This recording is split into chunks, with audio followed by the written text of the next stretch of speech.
Hi everyone, it's Kasia from Tarot Map, and I have shown this oracle, the Ancestral Oracle of the Celts, on my Instagram channel. So if you maybe have seen it there, you don't have to watch this video. But for all the people who are just following me on YouTube, I wanted to show you this oracle deck. It's illustrated by Will Kingan and created by Caitlin Matthews and published by Watkins Books. It's 40 full color cards and 88-page guidebook. So it comes with the, Watkins box, sturdy. So this is the book, and in the book, Caitlin writes something really beautiful. She says, we are connected through our ancestry to every other living being on earth. If we trace just the parents of our parents and their parents backwards for 7 generations, we already have 246 ancestors, and that's without including all the brothers, sisters, aunts and uncles. Beyond that immediate circle of 7 generations, which itself is further back than most of us can trace, stands a broad circle of common ancestors who together create a huge collective of wisdom. So that's just something beautiful to think about, because we seem to be very separative, I think, and short-sighted when it comes to ancestral wisdom. And going backwards, we all really come from the same ancestors. So I think it's really important to take it into consideration. And then we have this different spreads, and then in the book we go into the divine ancestors and then into the different clans. And so sunwise and anti-sunwise, when the card is upright and reversed, and the clan symbols, there's a clan of truth, clan of sovereignty, clan of honor, and clan of wisdom. And the cards are beautiful and illustrated, as I said, by Will Kingan, and they are the regular size, I think. Let me just grab a deck to compare. So this is regular. Oops, I pulled the 10 of Swords, not really.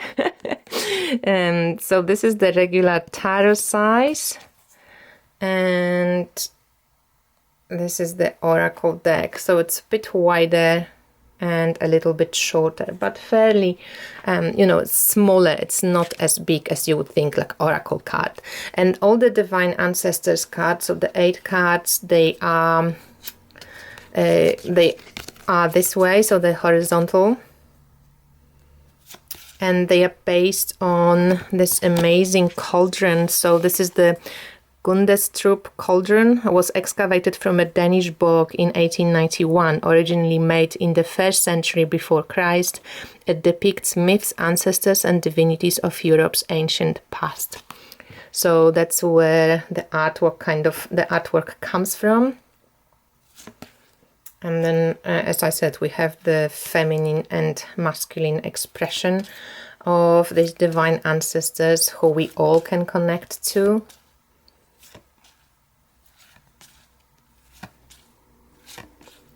And then we have those clan cards, and I just wanted to wanted you to take a look at the beautiful artwork. You get the symbol of the clan, they color coded as well, and then you get the name of the archetypal ancestor. So there is the Queen Mother, the Shepherdess,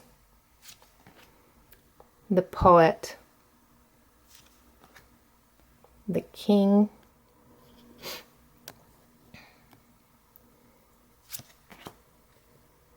Prince,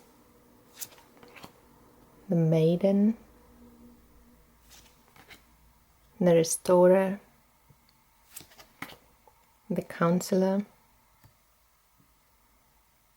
It's beautiful. The Way Shower, the Keeper, Protector. Look at this dog. Druid, the Queen. So obviously Caitlin is Scottish, that's why we have like this Celtic ancestry and the imagery. But as she writes, in some way or another, a lot of us, if not most of us, yeah, we can probably trace back to some of these ancestors anyway. The Brehon, adulterer,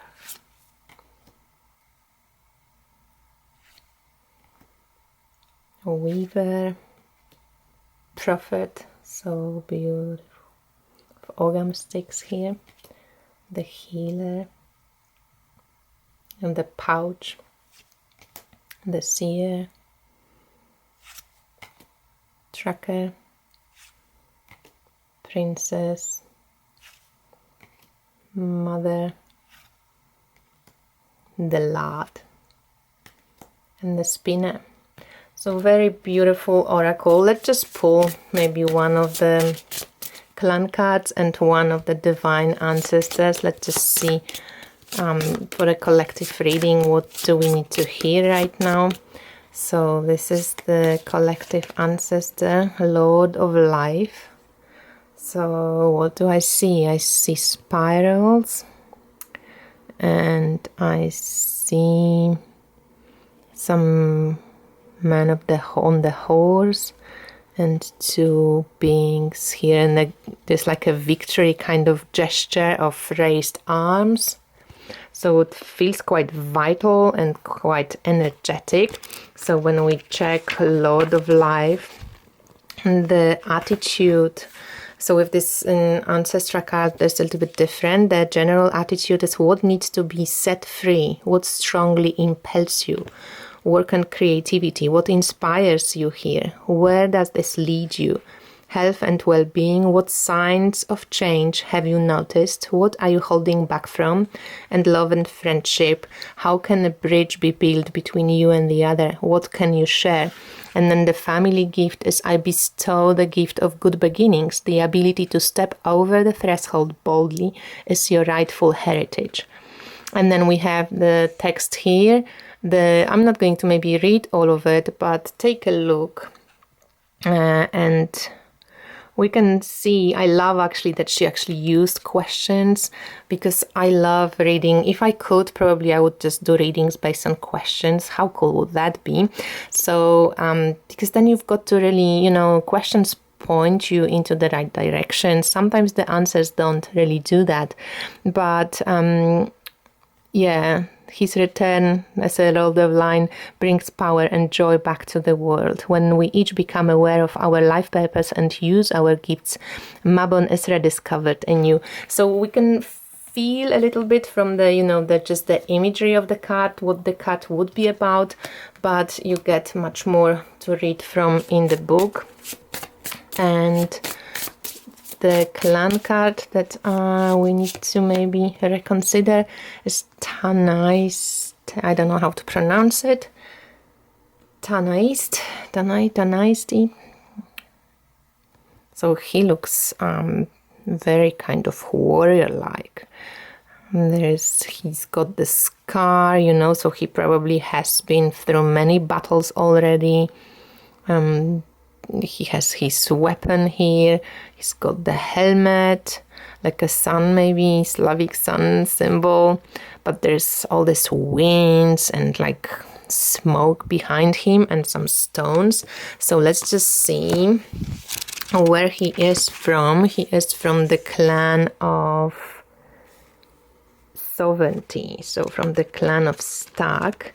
So clan of Sovereignty, and he's where is he? There he is. So upright, he means it is tiresome waiting to be of service, longing for the time when your gifts can be used at last, testing your mettle, ensure that you are not resting on your merits, give respect to all. Closed eyes require service to stay healthy. Upside down would be, or against this anti-clockwise would be, because the time has not yet come, try to draw back from messing things up or using subtle sabotage. Focus on what you need to change rather than exposing the faults of others. Have compassion for those who slight you rather than demonizing them. And family wisdom would be, I bring harmony where imbalance has ruled for too long. So he's the heir apparent to the king.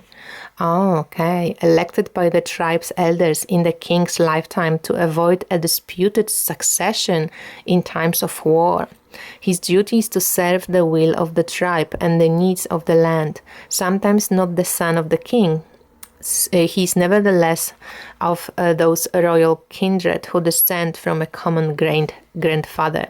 When Art Maccon's father buries Bakuma, a queen with no respect for the land and who attempts to seduce Art himself, he overcomes her enchantments and tricks by going on a series of otherworldly adventures that expose the abuses of his father's druids and also the queen's greed. Art brings back otherworldly allies to assist his cause and whose truthfulness shows up in Bakuma's malice. She's finally banished, and after Kon's death, Art takes his kinship at his tribe's requests. So, very masculine reading what we got from our ancestry. I think like it's really inspiring us to pay attention how we can be of service and in the active way, not just thinking about it, and how to be truthful and like sovereign and act in integrity in our community, but kind of be like a leader, like really walk your talk in some sense.